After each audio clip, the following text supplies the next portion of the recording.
नमस्कार। एक नए एपिसोड में हम हैं बनगांव की बात करने के लिए। और गांव की बात जब हम करते हैं, बनगांव की जब हम बात करते हैं, तो बनगांव का वो बहुत सारा लोग यहाँ सरकार में भी, सरकारी अधिकारी में भी है।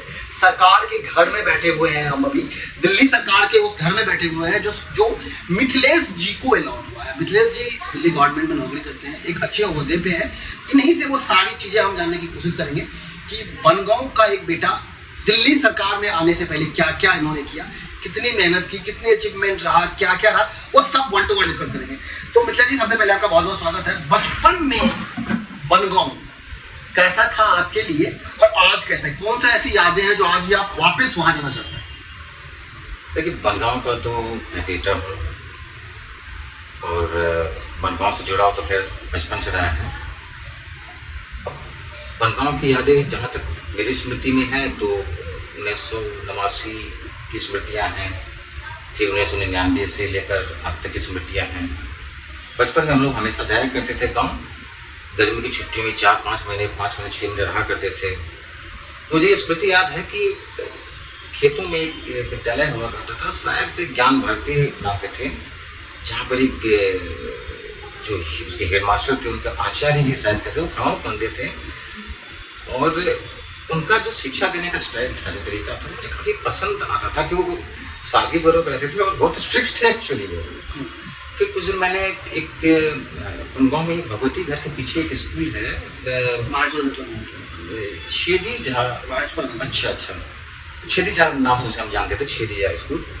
उसमें भी एक मेरी स्मृतियाँ एक है कि व्यास सर नाम के एक टीचर हुआ करते थे। उनका असली नाम मुझे एक्चुअली नहीं पता, बट व्यास सर था, धोती कुर्ता पहन कर रहते थे, पान के भी शौकीन थे। तो उनकी कुछ स्मृतियाँ याद हैं, कुछ स्मृतियाँ मेरी ललित झा बंगला की भी याद है। वहाँ पर भी कुछ कम्युनिटी टीचिंग हुआ करती थी, युवा सर हुआ करते थे। लेकिन बचपन की सारी स्मृतियाँ उतनी याद नहीं, बट 6 क्लास से चूँकि हम लोग जमुई में पढ़े थे, मेरे पिताजी वहीं पर कार्यरत थे पीएचडी डिपार्टमेंट में, तो गांव हमेशा आना जाना होता था। बचपन की खैर बनगांव की तो इतनी यादें हैं कि मैं क्या बताऊँ। एक याद तो है, शायद मेरे ख्याल से 93 का साल रहा होगा या 94 का साल रहा होगा। भगवती घर में ऑर्केस्ट्रा हुआ करता था दुर्गा पूजा के समय में। और मेरी जिंदगी का ये पहला अनुभव था जब मैंने लाइव परफॉर्मेंस ऑर्केस्ट्रा देखना शुरू किया था। मजेदार बात यह है कि हम लोग वहाँ कुछ ही देर ऑर्केस्ट्रा का आनंद लिए थे कि 2 गुटों में भयंकर मारपीट हो गई। और मैं अपनी दीदी के साथ, बड़ी दीदी के साथ बहुत साथ गया था। वो लालटेन लेने गई थी, एक थे लोग जलाते हुए आई थे रास्ते में। तो सब बहुत खट्टी मीठी यादें हैं। होली कैसे भूल सकता है? कोई भी इंसान अगर बनगांव जुड़ा है वो होली नहीं भूल सकता है। होली मुझे याद है कि मेरे चाचा मुझे कंधे पर बैठाकर भांग खाकर होली है, और ललित झा बंगला पर वो तांडव, वो नाच, वो मस्ती, वो मतलब बनगांव काशी नगरी ऐसे नहीं कहते हैं उसको, कुछ तो है उसमें। और मैं रियली प्राउड की बिलोंग टू बनगांव। आपकी बचपन की शिक्षा दीक्षा अगर बनगांव के साथ है तो फिर कॉलेज और स्कूल की शिक्षा दीक्षा कहाँ हुई और कैसे पढ़ाई गई? जी, जैसे मैंने बताया कि मेरे पिताजी पीएचडी डिपार्टमेंट में थे, पंप ऑपरेटर थे। वो सरकारी आंकड़ों में, अब तो मैं चूँकि सिस्टम का हिस्सा हूँ, सरकार में हूँ, तो मुझे पता है इसे मास्टर लोग कहते हैं जो दैनिक वेतनभोगी होते हैं। और इनका कोई निश्चित वेतन नहीं होता है, ये फंड सरकार उसमें जारी करती थी, तो हम उसे उनको वेतन मिलता था। और उसके अलावा वो ट्यूशन पढ़ाते थे। और मेरी 1st से लेकर 7th तक, 6 तक मैं जमुई में ही बाल विकास पढ़ता था। उसके बाद मेरा सिलेक्शन हाई स्कूल जमुई में हुआ था, जो जुजा स्कूल जिसे कहते हैं। उसके बाद 10th मैंने वहीं से 96 में किया, अच्छे मार्क्स ला गए। और 12th मैंने केकेएम कॉलेज जमुई से किया। लेकिन 12th एग्ज़ाम से कुछ दिन पहले मेरे पिताजी की डेथ हो गई। तो हालांकि मैंने 12th दिया, बट उसके बाद चूँकि घर में आर्थिक स्थिति दयनीय हो चुकी थी, तो मुझे नौकरी करने के लिए कुछ न कुछ प्रयास करने पड़े, जिससे मैंने प्रयास किया नौकरी के लिए। और भगवान की कृपा थी, महादेव की कृपा थी कि मेरा चयन एनडीए, एयरफोर्स और नेवी तीनों में हो गया था।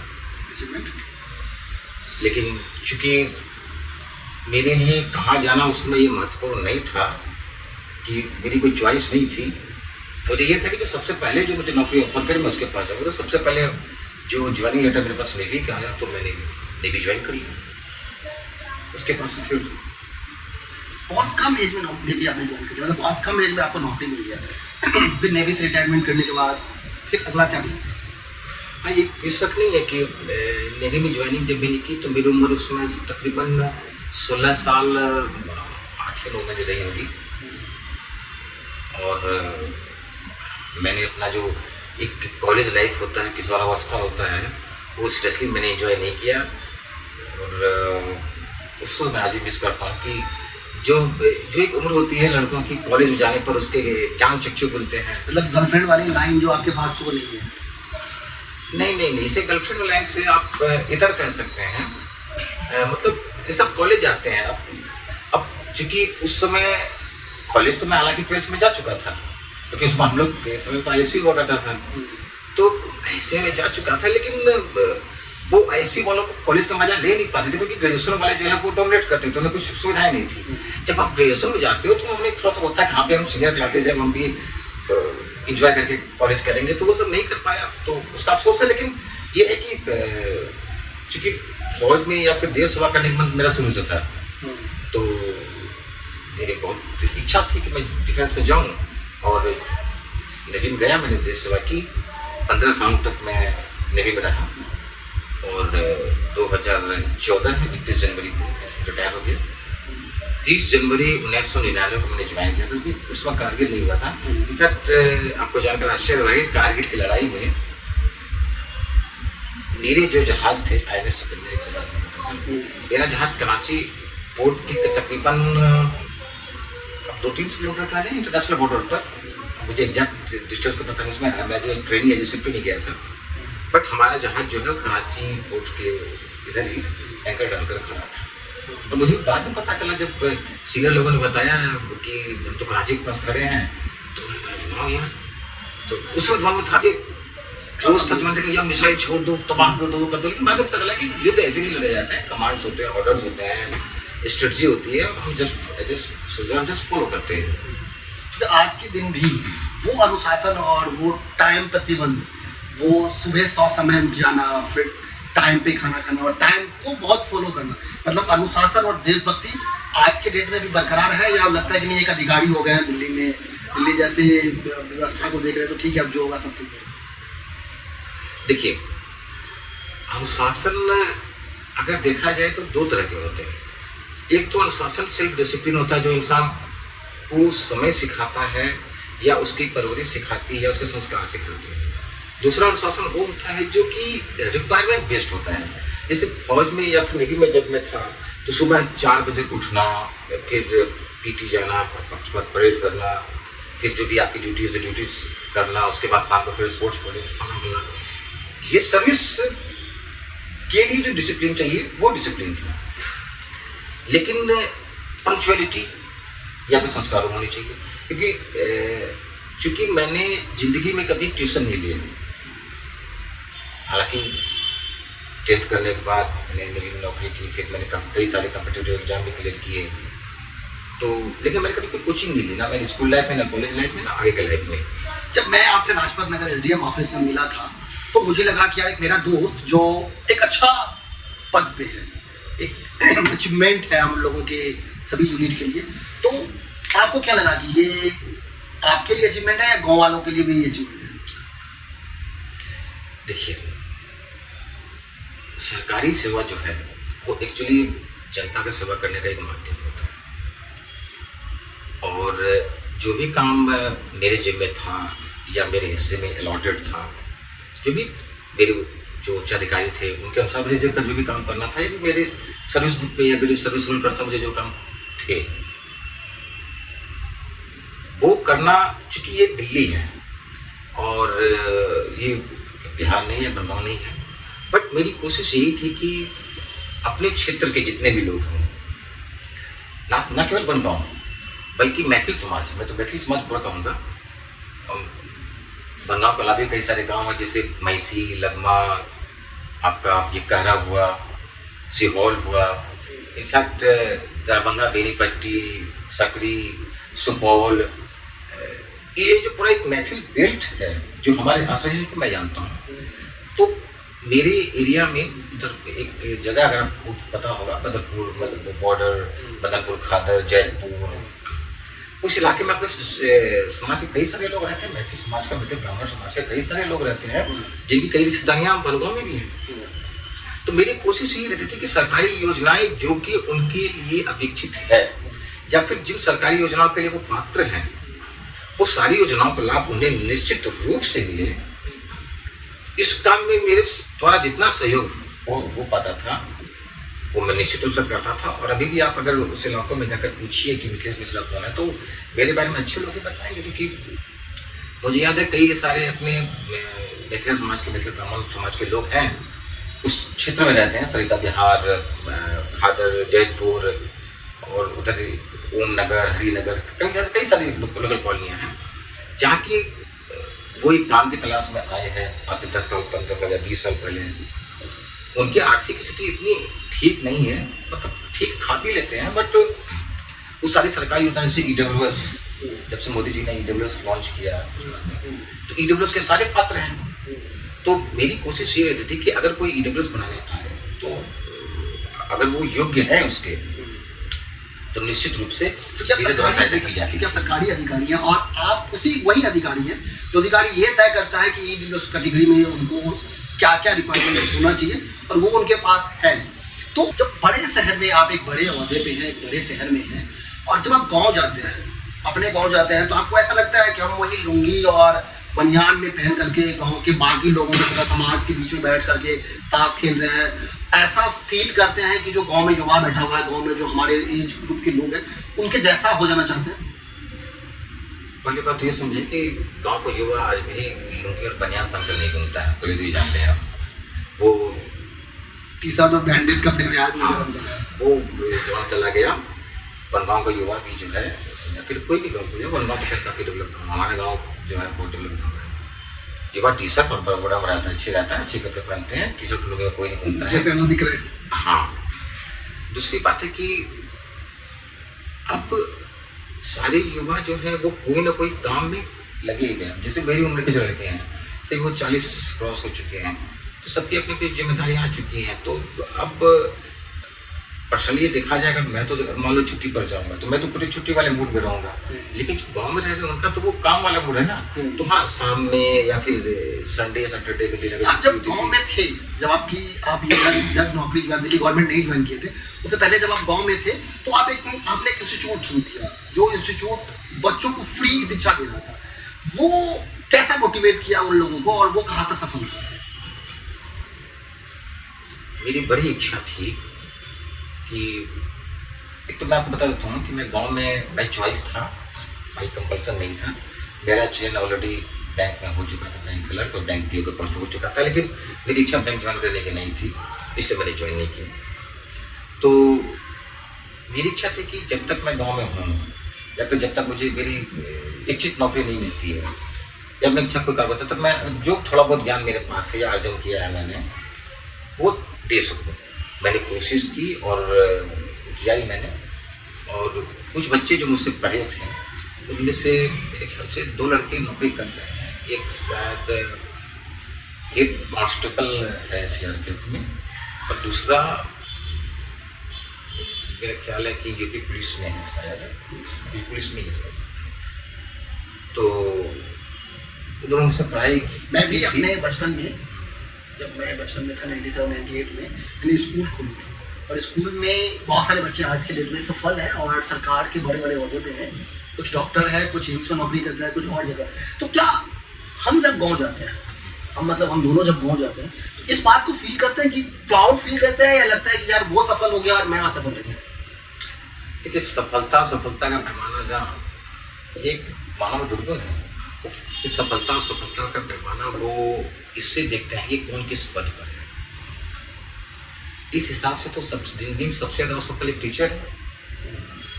टीचर मान लो टीचर है, जितना उसका वेतन है उसके पढ़ाई छात्र उससे कई गुना ज़्यादा वेतन पर रहते हैं, तो यानी कि सबसे ज़्यादा सफल टीचर थोड़ी है। सफलता और सफलता का पैमाना इसीलिए देखना चाहिए कि कौन किस पोस्ट पर है। इस चीज से देखना चाहिए कि कितने लोग उसकी एक्चुअली इज्जत करते हैं, कितना लोग उसका एक्चुअली सम्मान करते हैं। क्योंकि अंत में ना जब व्यक्ति को प्राप्त हम है आप, तो ये नहीं देखा जाए कि आप आपने कितना कमाया धन या फिर कितना अपने बच्चों को ट्रांसफर किया, ये देखा जाएगा समाज की प्रतिष्ठा क्या थी। आप देखो बड़े बड़े उद्योगपति को देख लो, लोग शुरुआत में तो पैसे कमाते हैं, अब उठा के अनिल अग्रवाल को देख लो, अंबानी को देख लो, या किसी को देख लो, एक जैसे वो पैसे कमा लेते हैं ना, फिर वो अपने नाम कमाने पीछे रहते हैं कि हाँ मैं जनता के लिए आ जाऊँ ताकि लोग हमारी इज्जत करें। तो प्रतिष्ठा पैसे से तो कभी मिलती मुझे नहीं लगता है। अगर हम यहाँ कहें कि अगर प्रतिष्ठा पैसे से नहीं मिलती है, तो आपके जीवन में किसका ऐसा अहम योगदान था कि आप इतने बड़े पद तक पहुंच गए?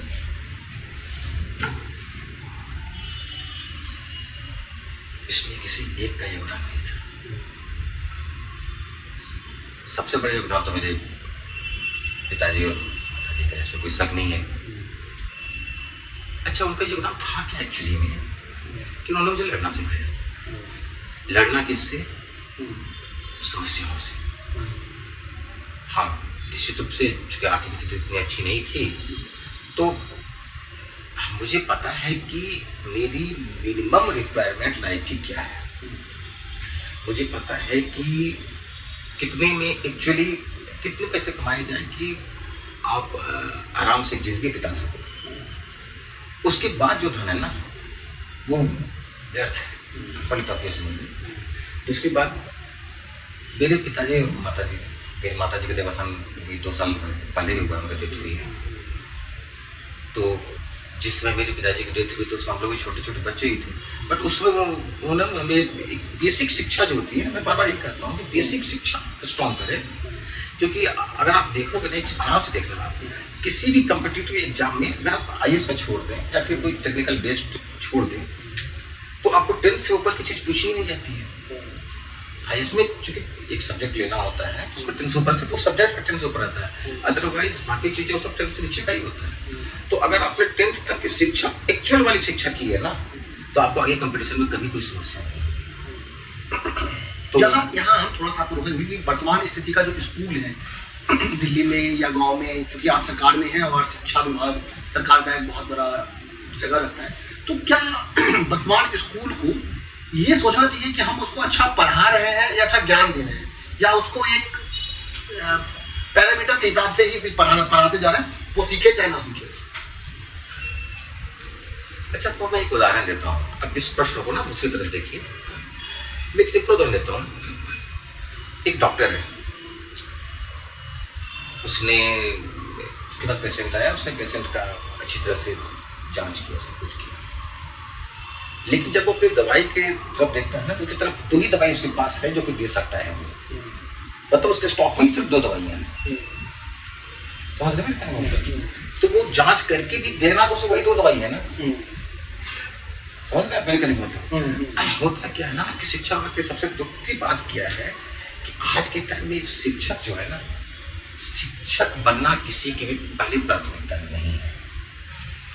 एक विद्यार्थी आराम से 10th करता है, 12th करता है, उसके बाद या तो वो इंजीनियरिंग साइड में जाएगा या मेडिकल साइड में जाएगा, या किसी भी साइड में 12th में ही उसको डिसाइड कर लेगा।